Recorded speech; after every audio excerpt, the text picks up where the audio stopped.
Edward York. And I have seen so many of the people on our honored dais over the last few years, and I just have been dying to hear their stories. Tell us what you remember about Old Prescott that maybe we don't know about. And so this is such a good group. I am so happy they're here. I'm jumping out of my skin.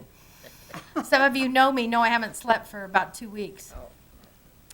Okay, so I'm going to let them go around and introduce themselves, but I will start with me, and I will introduce myself to you. So I am Judy. I'm one of 3 Crawford girls, Jackie, Jill, and Judy. My sister Jill is here in attendance today helping, and Allison is her daughter, my niece, and my friend Helen Marie Henson from My Whole Life is going to help with the microphones. So, my family moved here in 2003 with Charles Riebling, and he lived in the house that's now the Willow Creek Inn when it was downtown on Summit Street. I'm sorry, 1903. His house was downtown by the Methodist Church. No, it was never the parsonage, whatever. And no, there weren't ghosts in the house. But anyway. And then my father's paternal grandfather moved here to run the laundry down at the end of Montezuma Street, which has been American Laundry. It was Eddie Brooks Laundry. It was Sites. It was that building. So that's our history. I am fourth. Jill and I, and Jackie, our sister, are 4th generation of our family to live in Prescott. So history of Prescott thrills me to death. Thrills me to death. And this is a wealth of information. So starting with Elizabeth, and we'll go around this way, would you just tell us your name, when your family came here, and just more information right now, and then we'll go back again for your stories. My distinguished name is mine by marriage, Ruffner. My husband's great uncle filed the first mining claim in the Verde Valley.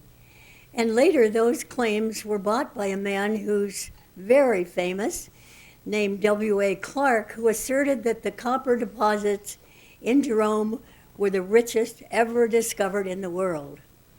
Morris Andrew unfortunately sold out too soon. He didn't have the money to develop the mining activity, but his his nephew, George Ruffner, came to this area late in the 1890s and was off and on sheriff of Yavapai County over 33 years. I married in 1940 into Prescott's family, and I've been messing around in other people's affairs ever since. Thank you. We need the mic up closer to our next one.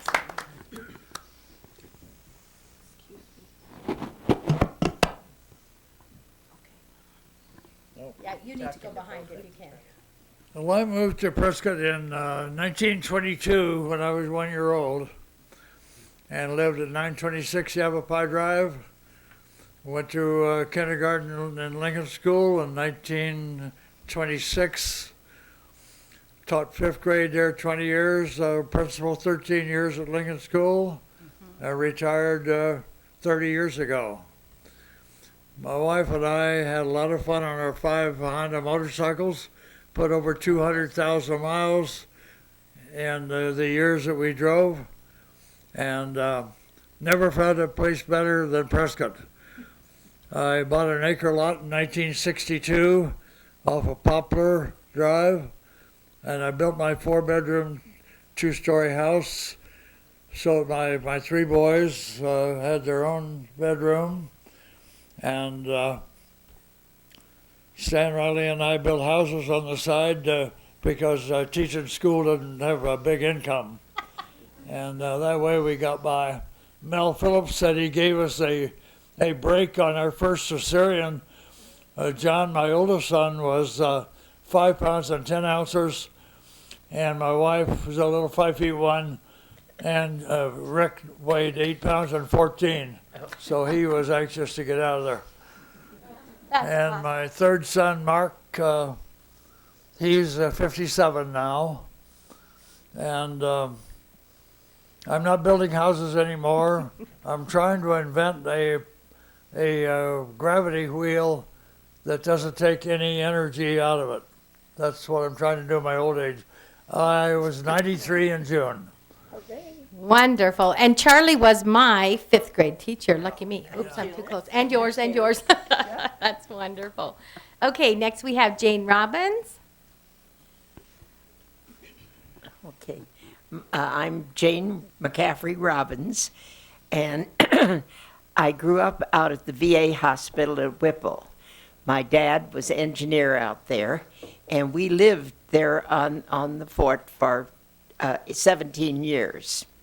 I attended St. Joseph's Academy here in Prescott, and my sister and I used to walk to school every single day, back and forth, sometimes twice a day.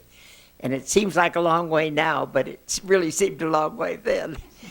But it was all dirt road, no sidewalks, and we went there in 1934. But I married, my husband is Tom Robbins.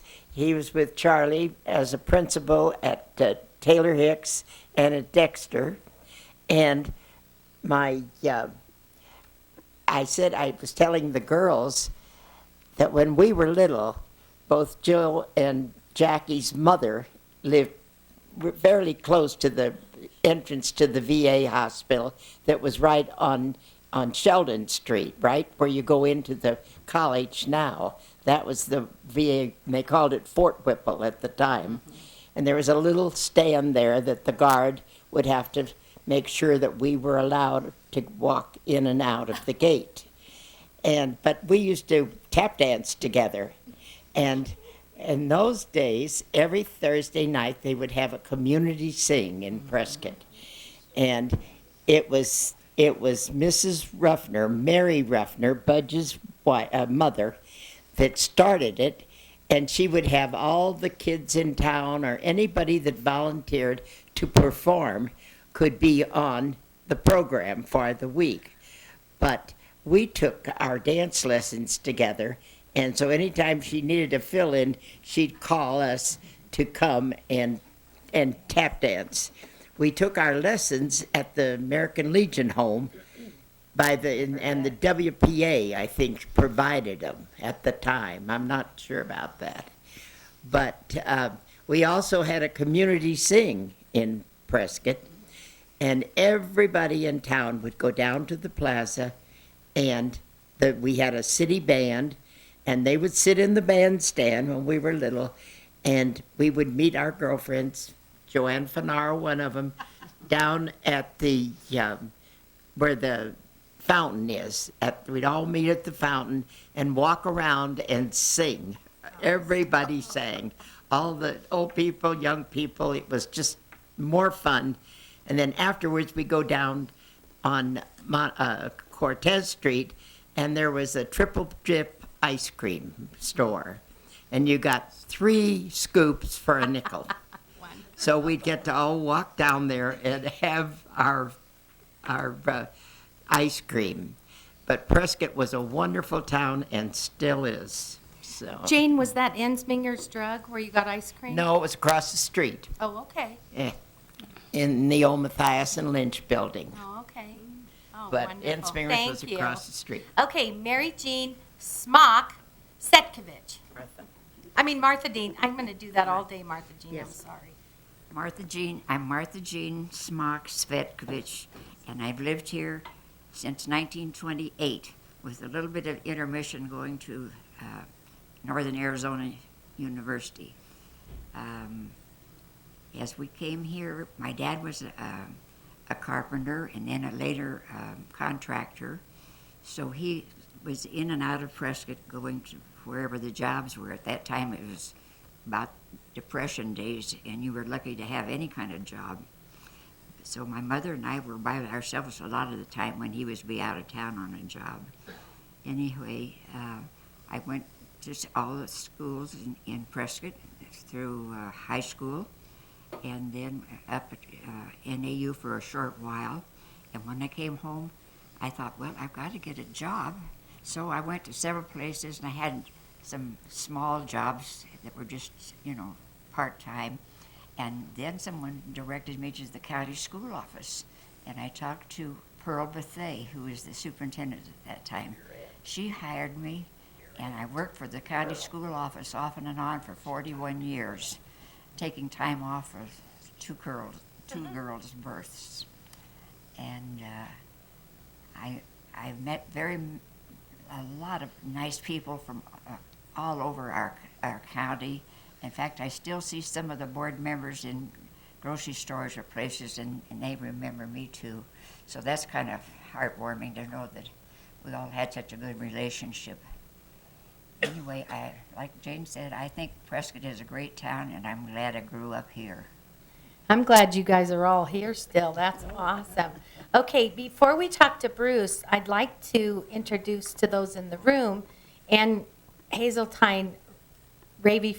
Would you stand up? This is Ann Ravy.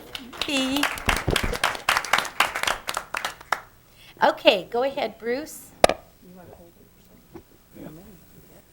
My name is Bruce Fee. I've been Closer. in Prescott since I was 14 years old.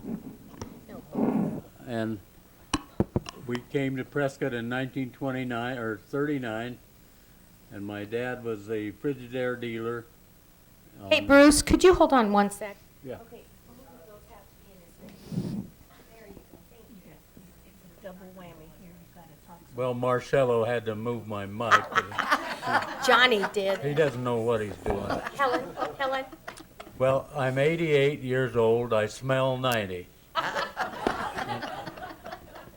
But anyway, I've had a good life here in Prescott. I've been active in all kinds of things, and still am, although with my broken hip I'm kind of slowed down. But actually, my family were good civically, and we tried to do our part, and the town, of course, did its part for us.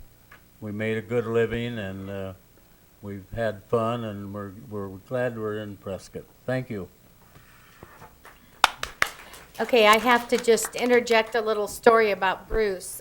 We were talking one night, and he said before he went off to the big World War II, he and my mother had a date to the boating lake at Granite Dells, and I didn't even know there was a boating lake, so I have since found it, so thank you for sharing that. Okay, Johnny Marcello, he's tried to get out the back door, but we stayed. First thing, you gotta wonder about everything that Bruce says. I was born here in 1926.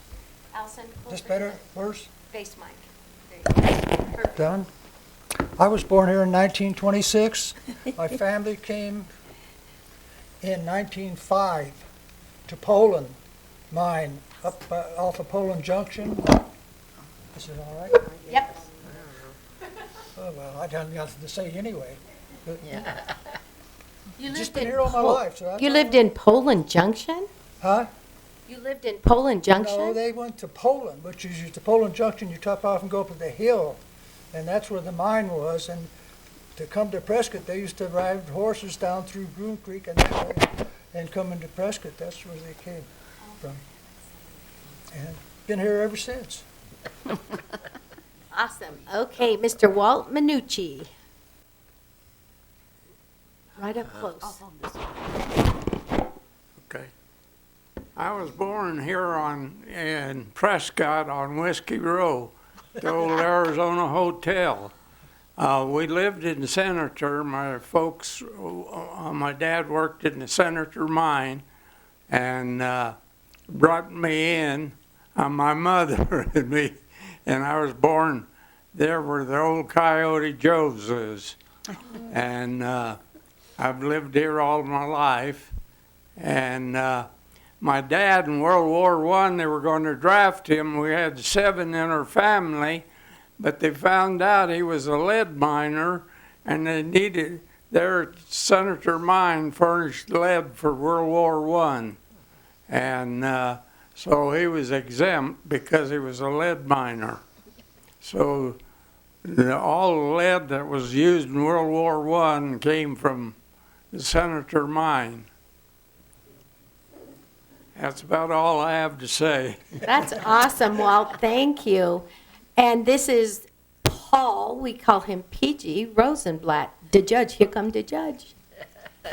My name is Paul Gerhardt Rosenblatt, more commonly referred to as Pete or PG, and I answer to a couple of other names as well. So I'm kind of ambivalent in how people address me. My father came here in the mid-1890s, and my mother came in 1903. They were married in 1904, and I am the sixth of 6 children. I have 5 older sisters. My mother was very accommodating when my father wanted to have a son, and it took 6 tries, but finally, thank God, she accommodated him, and I was born in 1928, the baby of the family. And as I look around this group, I see that Martha Jean and I are probably the babies of this group as well. I may have a month on her or something like that, but we were in class together through high school. My father went to work for Sam Hill Hardware Company and worked there for many, many years after Sam Hill died and left a widow with 3 children.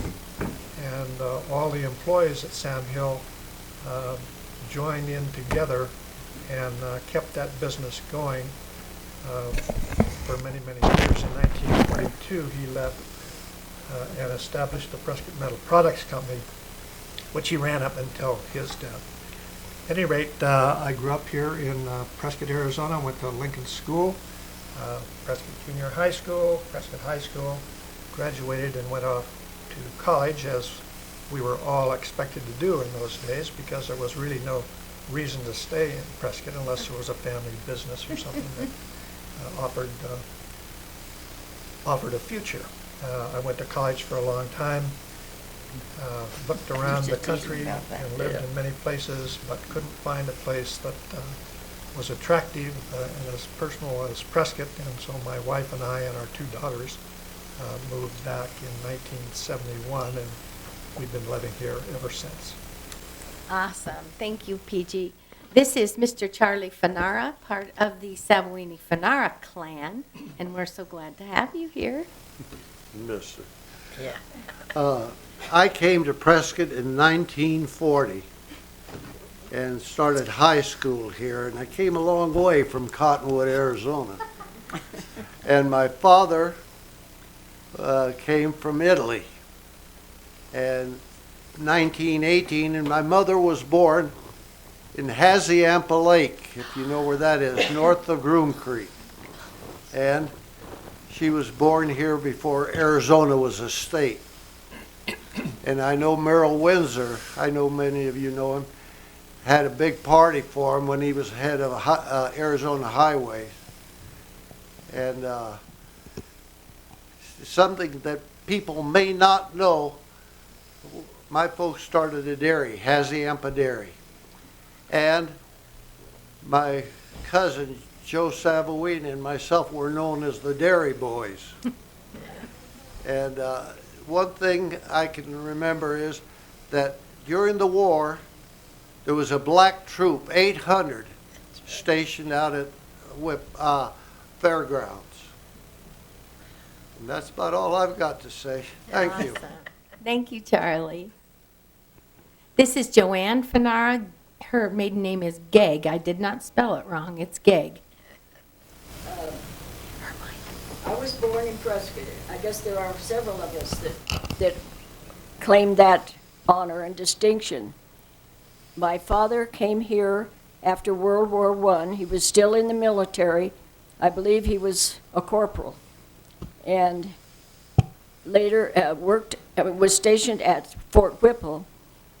He mustered out, I guess that's the term, of the Army there. But before that, there were many doctors there. It was getting renowned as a hospital, and they needed somebody to help in the operating rooms.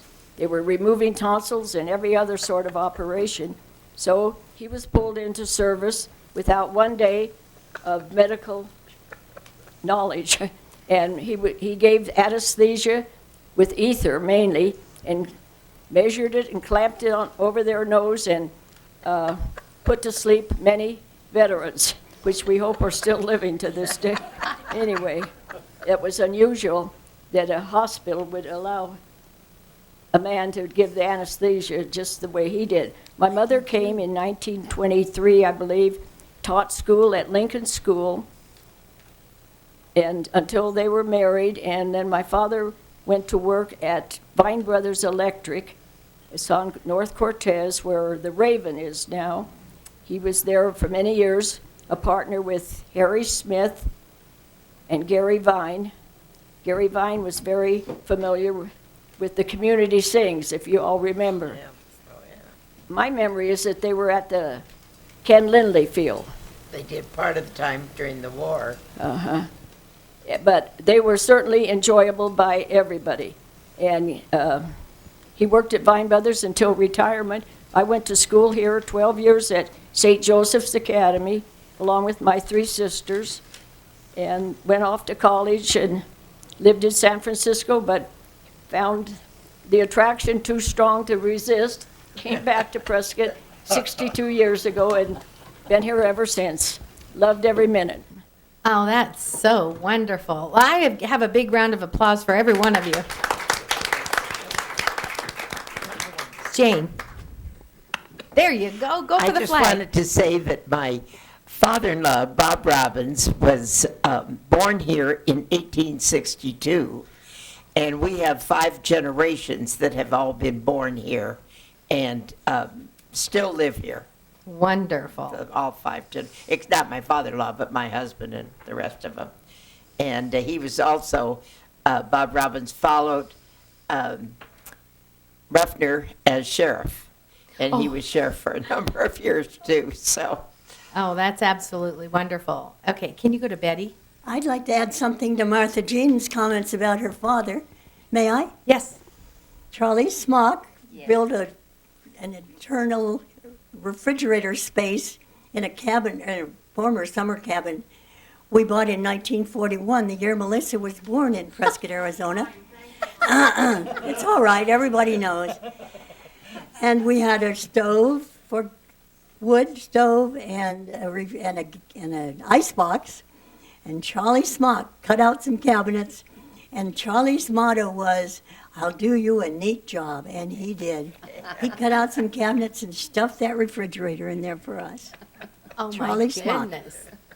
Charlie Smock was a man ahead of his time, wasn't he? Okay, so I'm just going to let you choose who wants to tell their story of Old Prescott first. Did you come with a couple of stories? Charlie, let's start with Charlie Phillips. It's too bad that all of you were not around when they moved the house when Bernie Fisher moved that house from Mount Vernon down Elks Hill and parked it at the Charlotte Hall. Of course. I was teaching at Washington.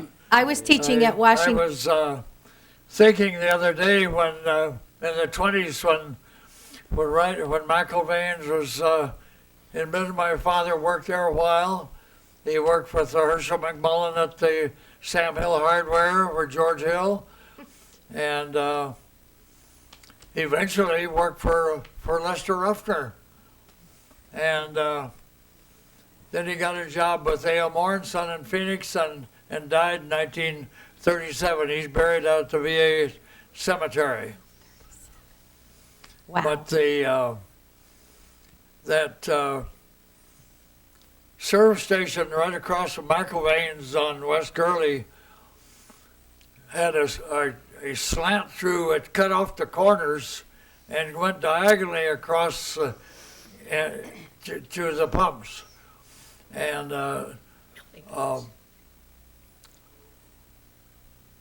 before that service station had to go, the finance office had to go right next to the service station, and the drive-through liquor station had to go before Bernie Fisher could move that house down there next to Bob Milligan's tin shed that was right next to the site where they put the house. Oh, that's wonderful. Charlie, I was teaching at Washington School that year, 1974, when they moved the house, and we were all just hanging on the fence watching it. Loved that day. It was so exciting. What a vision. We've seen things move from hither to thither, haven't we? Okay. Your house moved? No, I said a lot of A lot of them moved. I know. Bernie Fisher was the man. Okay, Bruce, my guess is you have a lot of stories. Do you want to go Yeah, next? they're all lies.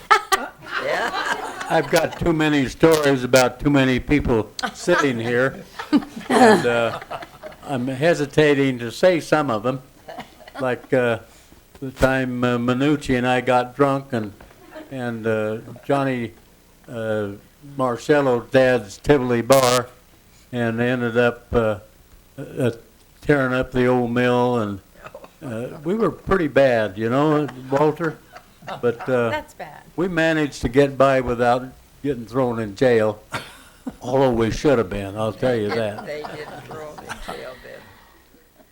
Did your generation spend a lot of time at the old mill? Oh, yeah. Yes. I bet. What a place that must have been. The burgers with the grilled, edges on the Liver bun. lips. Liver lips. And liver lips. Yeah, liver lips. Charlie. Judy, I used to live at 147 South McCormick before any buildings were there, and right across the street was this empty lot. Had one house sitting back by Summit, and Clay Smith and what's his name? The realtor. Polly McDonald. No, Huh? no. What was it? Watts Collier. Collier. Of course. Clay built a new Safeway store on the south end of it, and Watts Collier built the north end up to Summit Street. And Russ Rusing had his bakery right there between the Safeway and the drugstore, and everybody knew where it was. Julianne's Bakery, that's right. Okay, Paul Rosenblatt, here we go. The old mill was a place where everybody hung out for a lot of different reasons. I ate lunch there most days when I was going to grade school at Lincoln School, and I would get a cheeseburger and a Coke, and did that for many, many years. And then in high school, we started going back there for lunch every day. And it was the Smoke Eye headquarters or hangouts, so after Smoke Eye practice, everybody would go to the old mill and have a libation or two and lots of good conversation. That's awesome. Okay, can you get to Bruce? Hang on for the Okay. microphone. Quicker than Bruce can get to me. The old mill was a very popular place, Jack Whitney's, and my mother, when I was playing football and we had a home game, she'd send me to the old mill, and I'd have a little Jack Whitney old mill steak, and then I'd go over and get dressed up for the game. But that was a ritual that we had in our family. And of course, we all loved Jack and Lucille, and as PG said, we hung out there for Smoke Eye and every other occasion that came along. But we had a lot of fun at the old mill. So Bruce, when you were playing football, did anyone else play football at Prescott High School? You and PG and Johnny were playing football. Were you playing on a dirt field? Down here on? We played our home games out at the fairgrounds. Oh, at the Dirt. fairground. And Rocks. it was pretty tough because you know what horses do when they're out there. And the ground was really hard. And I always hated it if they called my number for an end run because when you got tackled out there, it was tough. But Did you have yeah. leather helmets? yeah, kind of little ridiculous things. Barely a No helmet. face mask. No. The obvious thing, the first few plays of the game, I always got a bloody nose, and it made me mad, and then I could really play. Yeah. Thank you. Okay, let's come back to Paul. Hang on one sec. Okay, go PG. Speaking of football in the fairgrounds, yes, we played our home games there as well. In one game, actually before the game in practice, I got my bell rung and I was out on my feet for the rest of practice and early into the evening. I had a brain concussion. My family said I've never been the same since. Football in Prescott was tough, but when we traveled to other towns, we got to play on grass, and that was a real treat. That's so wonderful. Walt has something to say. Yeah. Talking about football, we used to have to go out to the to the city park, and we'd walk all the way out there, same way, and then I forget what year it was about 35 or 36, we moved to the fairgrounds, and we started playing there. And of course, there at the fairgrounds, you know what the horses did, and we were all in it together, so everybody had a good time, though. Oh, that's wonderful. There is I just want to tell anyone, I don't know how we're going to get it out into the media, but we're going to. There is a Metzger family movie of World War II, and it is priceless. And Mr. Metzger had 4 boys. One died in youth, one died in World War II, and the other 2, whenever some of these gentlemen and our father came home from the war, it had to be party at Metzger's. And everyone was there, and there's a part of it where Bruce Fee's standing on the street corner in front of Eagle Drug drinking his Coca-Cola, and it's just priceless. And it shows it with Eagle Drug in the background. There are some movies taken at the VA Center. You see the VA Center in the 1940s, the courthouse a couple of times. I mean, it is splendid. So we're working on trying to make that more available. Bruce is in the movie. Johnny's in the movie. A lot of people. Well, Judy, Yes, Jane. I think, every time one of the veterans or one of the servicemen would come home, Mr. Metzger would make sure he took their picture and whatever branch of service they were in or everything. And he made a movie, and they would show it at all the reunions. When the reunions first started with Vic Swanson and so forth, they would show the movies of all the boys that would come home. And he would they'd tell them the story of where they'd been and what they were doing and so forth. And he showed it every year so I know the Metzger family had that. I have a copy of it. Oh, do you? It's just not in good enough shape. I'd like to get it a little better, but it's really priceless. They're so And cute. then I wanted to also mention on the corner of Sheldon and Grove Street is where my husband lived his whole life until we were married. And it's the red brick house. There were 2 red brick houses on the corner. And my mother-in-law's family built those houses. And that one red brick house that is now the Prescott College entry hall, it's a double brick home.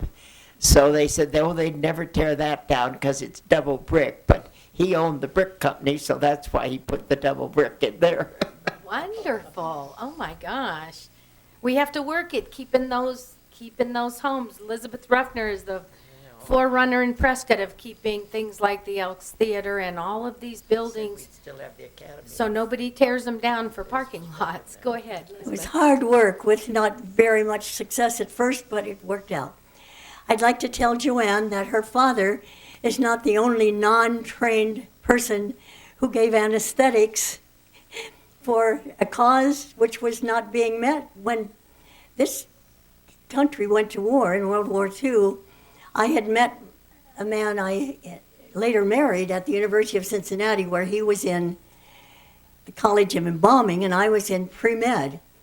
When he came home and enlisted, I had to get a job. We had a baby, I had to get a job. I went to the Masonic Temple building. APS, Northern Arizona Light and Power, had their office there, but I didn't have any skills they could pay me for. So I went upstairs and met Florence Yount and Edgar Yount and Robert Looney and went to work for them for 3.5 years.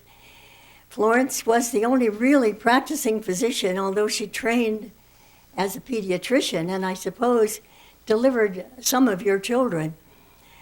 Dr. Yount Sr. was the city medical officer, and Dr. Looney was the county medical officer. When we had to do anything, it was because not only Ned Yount and 3 other young physicians who had just returned from medical residency and in the National Guard went off in the very beginning of the Second World War with the National Guard. These physicians were the only ones left in town, and in 1940, Mercy Hospital burned. So all we had in this community was a Yavapai County hospital with an operating room about half the size of this room, and one had to walk through the surgery to get to the place where the doctors took off their street clothes. But I assisted Florence Yount in a cesarean delivery. I not only helped scrub the patient to get ready for the surgery, I actually dripped the anesthetic onto the mask on that patient's face. There was no one else to do it, so we did what we needed to do. Okay, so Elizabeth, Mercy burned in 40, but the hospital where I was born at the end of Cortez, is it Cortez or Marina? The Marina Street wasn't in operation till like 47, 46. 46. It was Jefferson It opened in School. 1946. That was 46. So what was the hospital? You There said was no Yavapai hospital. Oh, there was no hospital from No. 40 to 46? a nurse from a nurse from Mercy Hospital. I'll think of her name in a minute. There are no senior moments, my friends. There's so much up here, it takes you a while to sort it out. So it doesn't We'll matter. wait. A woman and several other nurses started a maternity home on South Mount Vernon. We took patients off, our ambulance business took patients off the operating table out at the county over to Mrs. Lennox. Catherine Lennox started a nursing home. Oh, my That's heavens. when Melissa was born. Oh, my heavens. We had babies there. Then later, that took us 6 years from 1940 to 46 to rent Jefferson School. Actually, we had to buy it for $10,000. Moved into Jefferson School, remodeled it as it needed to be done for that hospital. And really, that's my story for today, is that Yavapai Regional Medical Center, which was Prescott Community Hospital. That is wonderful. This So town, good to know. You admire everything that's ever happened in this town, and it's better than any place else in the world because we have always taken care of everything we needed to do, right? Absolutely. The Metzger movie that I was telling you about, he takes a picture of a young man I can't remember coming out of when it was first the hospital, and he's with a nurse. I can't remember who she was, but anyway, it was just when the hospital was way, way new. So who else would like to tell us a story? Johnny, you're up, dude. Hang on till Allison gets you the other mic.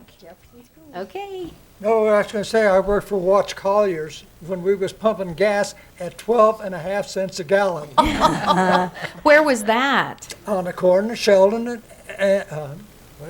Gurley. Gurley, and where the hell was the post office?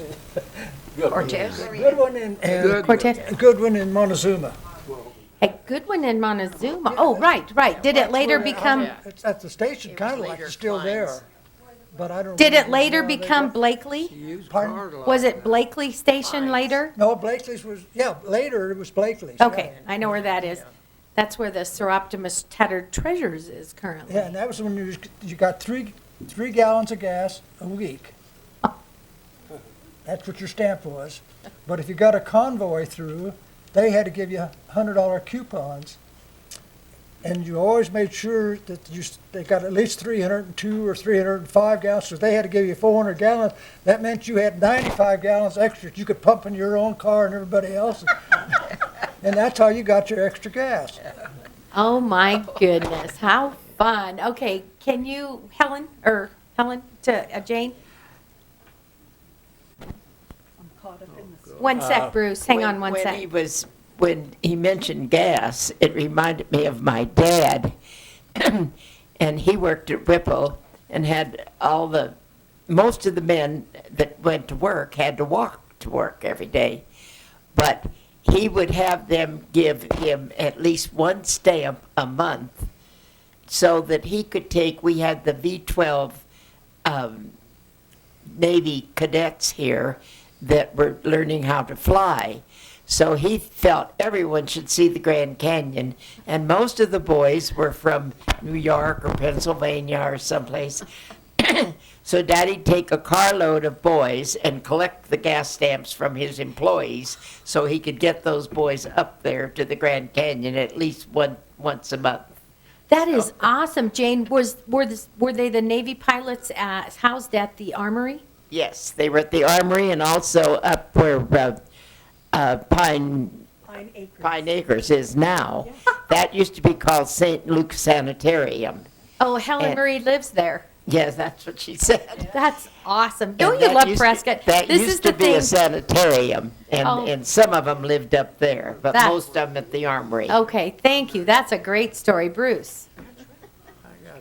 I think would be remiss if we didn't talk a little bit about World War II, because most of us sitting here are World War II veterans. And their In wives. fact, in 1944, during the from the June the 10th till 6 weeks later, Johnny and I were in boot camp. And while we were in boot camp, they were invading Normandy, and Walter was in the invasion of Normandy, and I think that should be noted. And it seemed like, 70 years ago, but Wow. it's just something that happened, and it should be noted, especially Walter's invasion. Thank you. So, Bruce, you were Navy. Walter, were you Navy? No, I was in Army. I was Army, in okay. 345th Field Artillery, 90th Infantry Division. And what was funny, I was there at Camp Barclay, and I got a furlough, and that's when they had gas rationing. I had to go through everybody and generals and everybody else and get enough stamps to drive home. Oh, I my had a God. car there, and so, but I had that furlough, and I couldn't come home because I didn't have no gas. That's crazy. So, PG. Your marching orders were that we were supposed to tell a story that nobody had ever heard. Yes.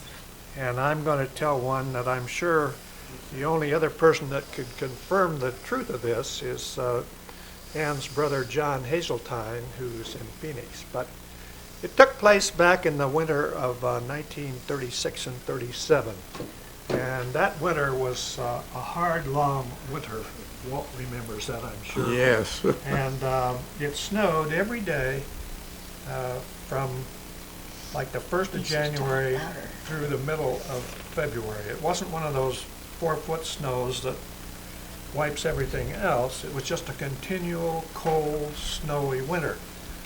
And across from Lincoln School was an area called, a place called Anderson Hill. It was built by Leroy Anderson, who was a lawyer here back in the late 1800s.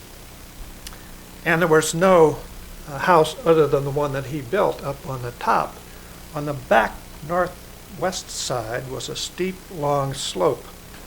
And because it snowed every day, there was a lot of accumulation of snow, and the big kids went back there and patted that down and made it into a sled run. And not only was it a straight, steep sled run, but it also banked kind of like a toboggan run a couple of times, and then ended up at the Flynn Sanitarium, which was down on Willow Street. Well, we were in the 3rd grade, and we'd go over there after school and go down this long sled run. But of course, it was too steep and long for us to go from the top, so we gradually worked our way back up to get as high as we could safely go down that hill without losing control of the sled. Well, we had a new kid come to school. His name was Zach McCoy.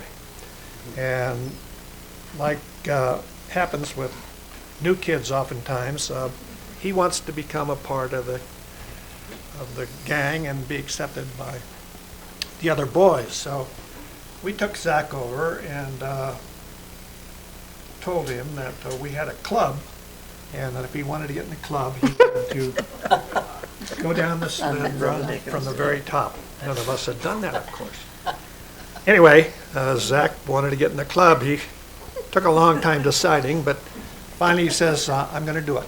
And so we took him up to the top, and he got on his sled and started down there. He was going so fast the sled just left the ground, and there was a big old pine tree there right beside the sled run. He hit that straight ahead. His head hit the tree. He fell over. He was out cold. We ran down thinking we'd killed the poor kid. We turned him over and finally talked him into opening his eyes, and poor Zach looked at us and said, "Am I in the club?" You sure are, Zach. Did Zach move away from Prescott very shortly there? You're in the club. Well, yes, that's the final part of the story is that Zach moved away, and I don't know to this day if he was ever brain damaged or not. Oh, my goodness. John can verify the truth of this. It was Joe Thompson was with us, and Art Klein. We had wonderful times sledding that winter. Okay, I hesitate to give you a break because I'm going to lock all the doors so no one can get out. But would y'all like to stand up or take a bathroom break or have some cookies that say Old Guys Rule on them? And we will reconvene in 10 minutes. Does that sound good?